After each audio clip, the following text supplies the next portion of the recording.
Gold, trusted gold buyers. మీరు తాకట్టు పెట్టిన బంగారాన్ని విడిపించి ఈ రోజు ఉన్న మార్కెట్ ధరకు కొనబడను. Hello viewers, welcome to iDream media. గత కొన్ని రోజులుగా బాణుడు ఉగ్ర రూపం దాల్చాడు. బాణుడి బగబగలకి ప్రజలంతా కూడా అల్లాడిపోతున్నారు. అందులో భాగంగానే బాణుడి ఉగ్ర రూపాన్ని, అదే విధంగా వేసవి తాపాన్ని చల్లార్చుకునేందుకు కాస్తంత చల్లగా మజ్జిగో, లేదంటే ఒక షర్బత్తో, లేదంటే ఒక బాదం మిల్క్ తాగితే అబ్బా బ్రతుకు జీవుడా అంటూ ఆ ఆనందమే వేరు కదా. కాస్త చల్లని పానీయం కడుపులోకి వెళ్తే ఇంకా ఆ రోజు ప్రశాంతంగా ఉండొచ్చు అనే భావనలో కాస్త మంది ఉంటుంటారు. అంతేకాకుండా ఎండ నుండి ఆ వేడి తట్టుకోవాలంటే కడుపులో చల్లగా ఏదో ఒకటి పడితే గాని ఈ పూట గడవదేమో అనేటట్టు కూడా ప్రస్తుత వాతావరణం కూడా అలానే ఉంది. సో ఎవరైనా సరే రోడ్డు మీద సైడ్ బల్లిలో ఉండేటువంటి షర్బత్ కానీ, అదే విధంగా బాదం మిల్క్ తాగాలంటే ఒకసారి ఈ వార్త చూసిన తర్వాత డెసిషన్ తీసుకోండి. శ్రీకాకుళం జిల్లా సింగుపురం ప్రాంతంలో బాదం మిల్క్ తాగినటువంటి 80 మందికి అస్వస్థతకు గురై ఇప్పుడు చికిత్స పొందుతున్నారు.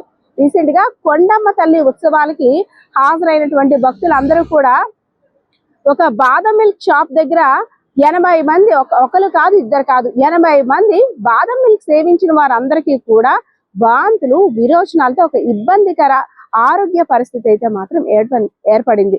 ఎందుకంటే ఒకరో ఇద్దరు అంటే ఒక వడదెబ్బ తగిలిందనో, లేదంటే ఇతరత్ర కారణాలనో, ఇంకెక్కడో ఫుడ్ పాయిజన్ అయిందని అనుకోవచ్చు. కానీ ఏ షాప్ దగ్గర అయితే బాదం మిల్క్ తాగారో అక్కడ ఉన్న వారందరికీ కూడా అస్వస్థ గురవడం ఇప్పుడు అక్కడైతే మాత్రం ఒక హాట్ టాపిక్ అయింది. సో ఆ 80 మందిని కూడా ప్రభుత్వ ఆసుపత్రికి తరలించి వైద్యాన్ని అందిస్తున్నారు శ్రీకాకుళం జిల్లా అధికారులు, అదే విధంగా ఆ చుట్టుపక్కల ఉన్న ప్రాంత వాసులు కూడా. ఒక్కసారిగా వాంతులు, విరోచనాలతో ఆ ప్రాంతం అంతా కూడా ఒక అయోమయ పరిస్థితిగా మారిపోయింది. ఎవరైతే 80 మంది ఉన్నారో వారి యొక్క బంధువులు, చుట్టాలు కూడా అసలు ఏం జరుగుతుందో కూడా తెలియని పరిస్థితి. మాట్లాడడానికి కూడా ఓపిక లేనటువంటి వారందరినీ కూడా ఆసుపత్రికి తీసుకెళ్లేసరికి ఆసుపత్రి అంతా కూడా నిండిపోయింది. తీరా అసలు ఏం జరిగింది, ఎక్కడ ఏం చేశారు అనేసి విచారిస్తే అప్పుడు వెలుగులోకి వచ్చిన విషయం ఏంటంటే, కొండమ్మ తల్లి ఉత్సవాలకు వెళ్ళిన వీరంతా కూడా ఒక షాప్ దగ్గర బాదం పాలని సేవించారు. ఇంటికి వెళ్ళిన తర్వాత ప్రతి ఒక్కరు ఎవరైతే అక్కడ సేవించిన వారందరి పరిస్థితి కూడా 80 మంది పరిస్థితి కాస్త ఆరోగ్యం క్షీణించినట్టు అనిపించింది. అంతే, ఎవరైతే ఆ బాదం మిల్క్ ని అమ్మారో ఆ ఓనర్ అయితే మాత్రం పోలీసులు అదుపులోకి తీసుకున్నారు.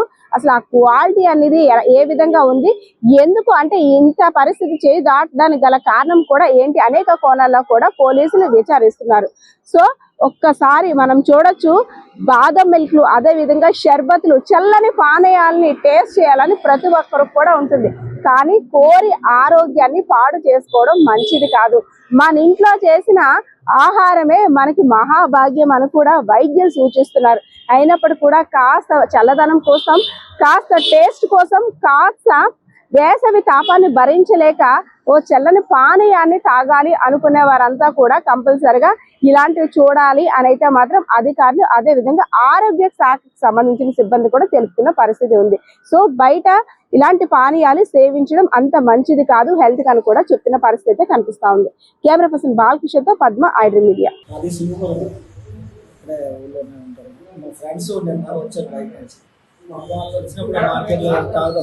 ఏదైనా తాగుదాం అంటే అలాగా పక్కకి ఏం లేకపోతే అది తాగాం. ఫల్దా అని చెప్పేసి ఈచ్ 1 గ్లాసు 80 రూపీస్ తీసుకున్నాడు. ఫలుదా అదే బాదం మిల్క్, ఫల్దా రెండు ఒకటే ఉంటాయి, అదే బండి. వాడి దగ్గర ముగ్గురు కలిపి 3 గ్లాసులు తాగాం. కొంచెం తాగి పడేసాం, కొంచెం అంటే జస్ట్ హాఫ్ గంట తక్కువే తాగాం. అయినా కూడా తాగినప్పుడే మాకు డౌట్ వచ్చింది, బాగాలేదని అనిపించి తాగిన మా ముగ్గురికి కూడా సేమ్ ప్రాబ్లం. మార్నింగ్ నుంచి మోషన్స్ అయిపోయి విపరీతమైన ఇబ్బంది పడి నీరసం వచ్చింది. పొద్దున్న 8 గంటలకల్లా నీరసం వచ్చింది.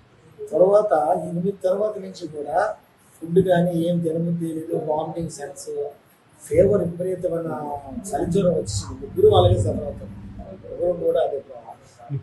నా పేరు బాలకృష్ణ, ఎండపల్లి బాలకృష్ణ. ఎండపల్లి సింగపూర్ వైజాగ్లో ఉంటాం కానీ సింగపూర్ నేటివ్ ప్లేస్, ఇక్కడ వచ్చాం. మాది అంబులెన్స్ సర్వీస్ అండి, మాది మెడికల్ అంబులెన్స్ సర్వీస్ వైజాగ్లో. ముగ్గురు ఫ్రెండ్స్, ఒక అతను రైల్వే, ఒక అతను ఇంకొక కంపెనీలో ఇదే పరిస్థితి. మేమే కాదు, మళ్ళీ ఇక్కడ డాక్టర్లు అందరూ చెప్తున్నారు కదా, ఎంతమంది అయితే తాగారు అంతమందికి ఇదే సఫర్. పొద్దున్న నుంచి డాక్టర్ పిలుద్దామని పంపిస్తే ఎవరు ఖాళీ లేదు. ఖాళీ లేకపోతే ఈయన వచ్చాడు, ఇంటికి వచ్చి ఇంజక్షన్ చేస్తే కానీ ఇక్కడ రాలేకపోయాడు. ఇంటికి వచ్చి ఒక ఇంజక్షన్ చేసినాక కొద్దిగా ఫీవర్ తగ్గి అలాగే వచ్చాను. రోజులు పెట్టుకున్నాను ఒకసారి నీరసం వచ్చిందని కాలు చేతులు తేలిపోయి ఆగిసి చాలా సఫర్ అయింది.